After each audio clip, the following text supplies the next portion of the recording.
Friends, my name is विवेक। आज की particular video आपके लिए बहुत जरूरी है दोस्तों, क्योंकि अगर आप WP जेईई में काउंसलिंग में आगे प्रोसीड कर रहे हैं तो आपको पता होना चाहिए कि हर एक पर्टिकुलर काउंसलिंग में कितने दिन का गैप मिलता है, जिससे जो है काउंसलिंग में हमें हड़बड़ी करने की जरूरत हो या फिर हमें कैसे जो है प्रोसीड करना है। और आज अगर 10 जून को 2024 में आपका काउंसलिंग शुरू होता है, सो क्या आपके प्रोबेबल डेट्स हो सकते हैं, इसको आप जानेंगे आज की वीडियो में और पूरा इन डेप्थ एनालिसिस भी करेंगे। अगर आप डायरेक्ट एडमिशंस लेना चाहते हैं दोस्तों, तो आप लोग जो है टॉप कॉलेजेस में तो हमारे एडमिशन कमिटी टीम को अभी रीच आउट कर सकते हैं।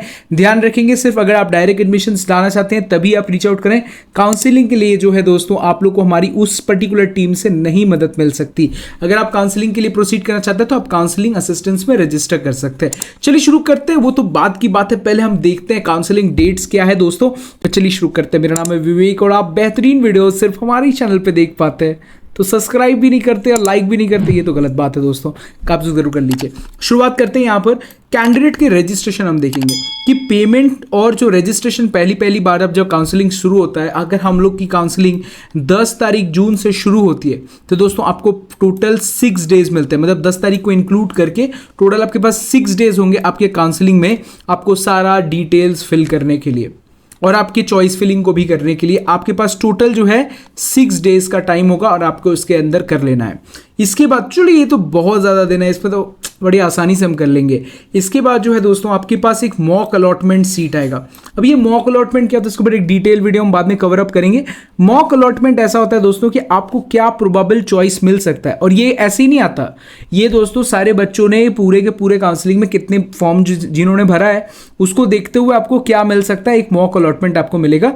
और मॉक अलॉटमेंट का ये मतलब होता है कि आप अब उसको जो है मॉडिफाई कर सकते हैं। अगर आपने कोई गलती भर दिया, बहुत सारे बच्चे गलती करते हैं, हम लोग बहुत सारे बच्चों को चॉइस लिस्ट भेज देते हैं, उसके बाद भी जो है वो क्या करते हैं, मतलब स्पेलिंग में गड़बड़ाने की वजह से जल्दीबाजी में लॉक कर देते हैं। तो बच्चों के अंदर ये बहुत ही आसान सी चीज़ है और हमने हर साल देखा है। लास्ट ईयर से एक बच्चों को बोल रहा था कि जो है आपने गलत चॉइस लिस्ट भेजा है, फिर मैंने उसको दिखाया कि देखो आपने जो हेरिटेज को हल्दिया समझ के डाल दिया, तो ये आपकी गलती है। तो भैया ऐसी गलतियां बच्चे करते हैं, तो उसमें आपको सावधान होने की ज़रूरत है। उसके बाद जो है 17 मतलब 2 दिनों बाद दोस्तों आपको यहाँ पर टोटल 2 दिन का गैप मिला इस पर्टिकुलर जगह पर। तो टोटल 2 डेज के अंदर जो है आपको आने वाले चॉइस पे मॉक अलॉटमेंट मिलेगा। मॉक अलॉटमेंट के बाद आप मॉडिफाई इसको कर सकते हैं। 2 दिन का टाइम है, एक दिन तो वही जिस दिन रिजल्ट आया, उसके बाद दूसरे दिन तक आप लास्ट मॉडिफाई कर सकते हैं। इसके बाद आपका जो भी आपने भर रखा होगा, आपने लॉक किया नहीं किया, ऑटोमेटिक वो फिक्स हो जाता है। इसके बाद जो है मॉक रिजल्ट्स आएगा। रिजल्ट्स आपके टोटल 4 दिनों बाद आएंगे। यहाँ पर जो गैप होगा दोस्तों 4 दिन का होगा, या टोटल 3 डेज, और आपको जो है 22 तारीख को आपके रिजल्ट्स मिलेंगे।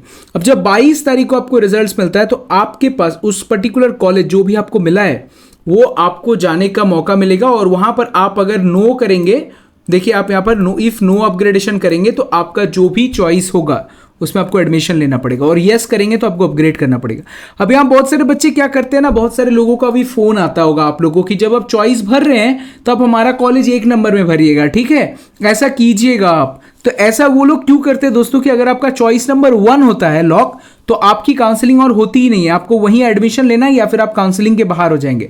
और ये जानबूझकर जो है बहुत सारे कॉलेजेस करते हैं, क्योंकि इससे उनको बहुत फायदा होता है। तो इसके बाद बच्चों के पास कोई ऑप्शन नहीं बचा, उस कॉलेज में ही एडमिशन लेना जो है मैंडेटरी हो जाता है। तो वहां पर आपको बचने की जरूरत है। और यहाँ पर आपके टोटल डॉक्यूमेंट वेरिफिकेशन और एडमिशन अगर आप करवा रहे हैं तो ये सब कुछ लेकर आपके पास 5 से 6 डेज का टाइम मिलेगा और आपको ये सब कुछ कर लेना है। इसके बाद सीट अलॉटमेंट 2 नंबर 2 मतलब आपको राउंड 2 का जो रिजल्ट है दोस्तों, अगर आपने अपग्रेड करवाया है, मतलब यस अपग्रेडेशन करके, तो आप लोगों को उसके बाद 3 दिनों के अंदर आपको राउंड 2 का रिजल्ट मिलेगा। आप देखिए यहां से जो गैप है वो 3 दिन का, बीच में तो आपको 5 से 6 डेज मिला। अब ये 5 से 6 डेज क्यों कह रहा हूं, बहुत सारे कॉलेजेस में आप विजिट करना चाहेंगे तो जिस दिन रिजल्ट आएगा उस दिन आपको विजिट करने नहीं देते हैं, वो आपको नेक्स्ट डे से बुलाते हैं। तो यहां पर जो है आपको एक चीज समझ में आनी चाहिए कि आप कॉलेज से एक बार बात कर लें, या फिर आप इंस्टीट्यूट के टाइमिंग्स को चेक कर सकते हैं, उनके वेबसाइट पे वो लोग अपडेट कर देंगे। इसके बाद जो है राउंड 2 का रिजल्ट उसके बाद जिस दिन आपके आया उस राउंड 2 मतलब यहाँ पर जो है मोस्ट प्रोबेबली आपका अगर 10 तारीख को काउंसलिंग शुरू होता है तो 30 तारीख को जो है आपका राउंड 2 का रिजल्ट आएगा और 22 तारीख को आपका राउंड 1 का रिजल्ट आएगा। तो टोटल में गैप आपको 8 डेज का मिल रहा है और राउंड 2 में आप लोगों का जो है टोटल 4 दिन आपको टाइम मिलता है, 3 to 4 डेज। 3 मतलब अगर आपका जो है इंस्टीट्यूट जो भी आपको मिला वो आज के अलाउ नहीं करे, आज रिजल्ट आए तो बहुत सारे इंस्टीट्यूट अलाउ नहीं करते, नेक्स्ट डे से अलाउ करेंगे तो आप उस दिन जाकर ये पूरा काम कर सकते हैं। टोटल आपके पास 3 डेज का जो है एक्स्ट्रा टाइम आपको मिल रहा है ये सब कुछ प्रोसीड करने के लिए। ये अगर आपने राउंड 2 में एक चीज और आप कर सकते हैं, विड्रॉ कर सकते हैं। विड्रॉ क्या होता है कि आपने कोई सीट नहीं ली, आपने यस अपग्रेडेशन तो कराया बट आप कुछ नहीं कर रहे हैं, आप राउंड मॉपअप राउंड करेंगे, आप जो है अपने सीट को रिस्क में डालेंगे। अब देखिए यहाँ पर समझने की जरूरत ये है कि अगर आप जो है मॉपअप राउंड में जा रहे हैं तो जो भी आपको राउंड 2 में फर्स्ट राउंड में जो आपको मिलता है दोस्तों वो तो आपके पास फिक्स रहता है। जैसे कि अगर आपको चॉइस नंबर 4 मिला है तो आपका चॉइस नंबर 4 तो मिलेगा, अगर 3 नहीं मिला तो 4 तो रह जाएगा आपके पास। बट अगर आप मॉपअप राउंड में जा रहे हैं तो जो भी आपको चॉइस मिला वो सब चला जाता है, वो सब चला जाता है। अगर आपने एडमिशन नहीं लिया है तो ये आपका सीट चला गया। अब अगर कोई बच्चा अच्छा से आपसे आपके ऊपर रैंक का भरता है तो मिल जाएगा और अगर नहीं भरता है तो आपको भी बेटर मिलेगा। तो आप अगर मॉपअप राउंड पे आ जाते हैं तो मॉपअप राउंड में आपको 3 दिन का टाइमिंग मिलता है कि आप इस फॉर्म को फिल करें। तो आप लोग जिस भी दिन आपका राउंड 2 का सब कुछ खत्म होगा उसके 3 दिन बाद मॉपअप राउंड शुरू हो जाता है और मॉपअप राउंड में आपको 3 दिन का टाइम मिलता है कि आप इसको फॉर्म को फिल करें, अपने चॉइस को फिल करें और सब कुछ करें। इसके बाद 3 दिनों बाद आप लोग का डिस्प्ले होगा फिर से एक मॉक अलॉटमेंट। आपने जो भी चॉइस भरा है और जितने बच्चों ने फॉर्म भरा है उसके हिसाब से आपको देखने को मिलेगा कि आपने फिर से कोई गलत तो नहीं भर दिया और आप फिर उसको चेंज कर सकते हैं। आपको 2 दिन का टाइम मिलता है। तो आप जो है मतलब उसी दिन का आपको टाइम मिलता है। लॉक चॉइसेस आप कर पाएंगे 11 तारीख को, मतलब 2 दिन का आपको टाइम मिलेगा। तो आप 2 दिन के अंदर जो है अपने डिस्प्ले कर सकते हैं, अपने चेंजेस कर सकते हैं मॉक अलॉटमेंट में। तो टोटल मिलाकर हम देखें दोस्तों कि मॉक अलॉटमेंट ये सब लेके तो आपको टोटल यहाँ पर 6 तारीख से लेकर 11 तारीख तक का टाइम मिल रहा है, मतलब 5 से 6 दिन आपको मिल रहे हैं पूरा मॉपअप राउंड में सब कुछ चेंजेस करने के लिए। बट आपको फीस और फॉर्म तो पहले ही भर देना पड़ेगा दोस्तों, वो 3 दिन के अंदर ही। अब जो है बहुत सारे बच्चे कहते हैं कि हम पहले में आना नहीं चाहते, हम स्ट्रेट करना चाहते हैं, तो आप स्ट्रेट मॉपअप राउंड पे आ सकते हैं। लास्ट ईयर ही रूल्स डाला गया था, इस साल ये डाला जाएगा कि नहीं कोई गारंटी नहीं है। अब हम लोग इस साल देखेंगे दोस्तों कि इसमें जो है आप मॉक अलॉटमेंट का रिजल्ट आपको 13 तारीख को आएगा।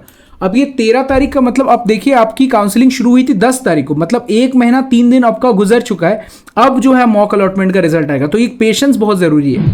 इसके बाद आपका जब मॉक अलॉटमेंट का रिजल्ट आता है 13 तारीख को, उसके बाद आपको 3 दिन का टाइम मिलेगा एडमिशंस करवाने के लिए। अब अगर आप यहां एडमिशंस नहीं करवाते, आप डिसेंट्रलाइज करना चाहते हैं किसी जगह पर, तो आपको ध्यान रखना है कि अगर डिसेंट्रलाइज में मतलब ये रिजल्ट आपका डिसेंट्रलाइज में ही वैलिड है, नहीं तो आपको और कोई राउंड वाउंड कुछ नहीं होने वाला नहीं है, आप काउंसलिंग से बाहर है।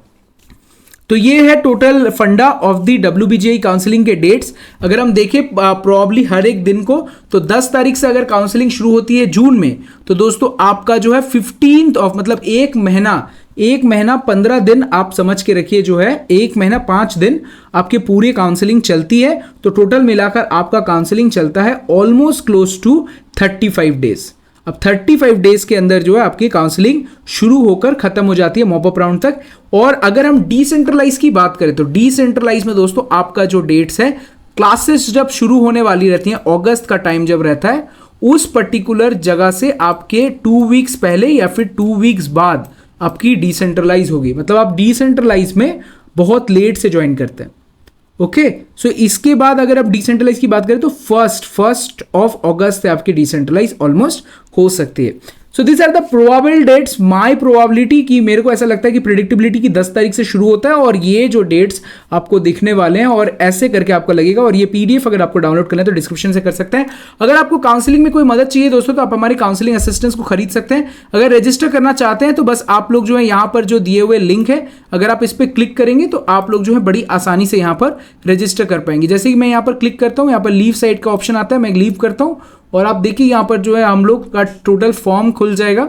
फॉर्म में हम देख ले कि क्या फीचर्स मिल रहे हैं। आपको एक डाउट क्लियरेंस सेशन मिलेगा, आपका के पास चॉइस लिस्ट होगी, डेडिकेटेड सेशंस होंगे, डॉक्यूमेंट असिस्टेंस होगा, आपको एजुकेशनल सपोर्ट मिलेगी, स्कॉलरशिप सपोर्ट मिलेगा और आपके पास व्हाट्सएप सपोर्ट भी होगा। तो टोटल मिलाकर जो है इसकी प्राइस जो है अभी करेंटली 499 रुपीज़ है और ये कभी भी कमने वाली नहीं है। आने वाले 45 सीट्स के बाद ये प्राइजेस जो है बढ़ सकते हैं। अगर आप रजिस्टर करना चाहें तो ज़रूर करें और अगर आप डायरेक्ट एडमिशन लेना चाहें तो हमारी टीम को कॉन्टैक्ट कर सकते हैं, डिटेल्स डिस्क्रिप्शन में। हमेशा ध्यान रखेंगे डायरेक्ट एडमिशंस की जो टीम है वो आपको काउंसलिंग में सपोर्ट नहीं कर सकती दोस्तों। क्योंकि वीडियो पसंद आया तो वीडियो को लाइक कीजिए, चैनल को सब्सक्राइब और अपने दोस्तों के साथ इस वीडियो को पक्का शेयर करें।